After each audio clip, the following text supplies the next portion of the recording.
Breaking చూస్తున్నాం. పశ్చిమ బెంగాల్ రాజకీయాల్లో మరో కీలక పరిణామం చోటు చేసుకుంది. భవానీపూర్ నియోజకవర్గంలో తన ప్రత్యర్థి సువేందు అధికారి ఎన్నికల ప్రక్రియలో అక్రమాలకు పాల్పడడం వల్లే విజయం సాధించారని ఆరోపిస్తూ ప్రత్యర్థి మమతా బెనర్జీ దాఖలు చేసిన పిటిషన్కు కోల్కతా హైకోర్టు విచారణకు స్వీకరించింది.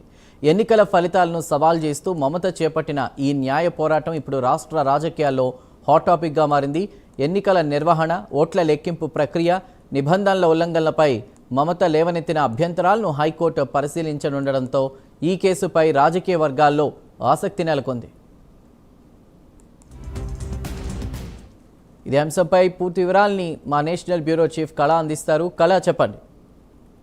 బెంగాల్ ప్రభుత్వం ఏర్పడిన తర్వాత మొట్టమొదటిసారిగా మమతా బెనర్జీ, సురేంద్ర అధికారి మధ్య జరుగుతున్నటువంటి యుద్ధానికి ఒక చిన్న బ్రేక్ లాంటి న్యూస్ అని చెప్పవచ్చు. దాదాపు హైకోర్టు ఇచ్చినటువంటి అంటే పిటిషన్ వేయడంతో హైకోర్టు మమతా బెనర్జీ ఎన్నికల అంటే ఏదైతే భవానీపూర్ లో ఓడించినటువంటి దాని మీద కూడా హైకోర్టును ఆశ్రయించినటువంటిది మమతా బెనర్జీ.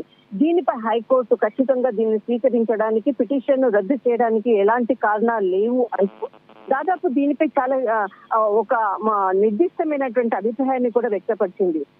ఎవరైతే అంటే ఈ కోర్టుకు సంబంధించింది జడ్జి ఎవరైతే ఉన్నారో ఇక్కడ చాలా కీలకంగా అంటే ఇక్కడ కాంత్ ఈ జడ్జికి సంబంధించినటువంటి వ్యక్తి చాలా కీలకమైనటువంటి వ్యాఖ్యలు చేయడం జరిగింది. నా అన్నయ్య భారతీయ జనతా పార్టీకి సంబంధించినటువంటి ప్రతినిధి.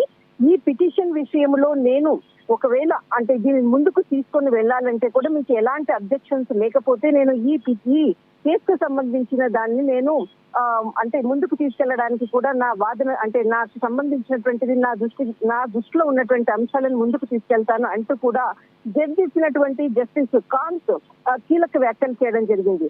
ఎందుకనంటే పాలిటిక్స్ లో నా అన్నయ్య ఉన్నారు. దీనికి అంటే ఈ కేసుకు సంబంధించినటువంటి అంశాన్ని నేను కోర్టు ఆధీనంలో దీనికి విచారణ చేపట్టాలి అన్న ముందు మీరు ఏదైనా ఒక మీ అన్నయ్య కూడా ఒక పొలిటికల్ లీడర్ అన్నటువంటి వాదనలు కూడా మీ నుంచి రావచ్చు.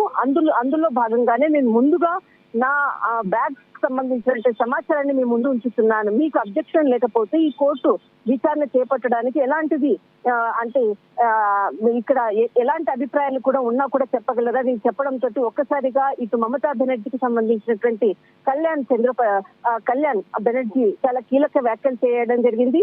ఎలాంటిది అభిప్రాయం లేదు, ఈ కేసుకి సంబంధించింది మీరు విచారణ చేపట్టవచ్చు అన్నటువంటిది ఒకవైపు జరిగింది.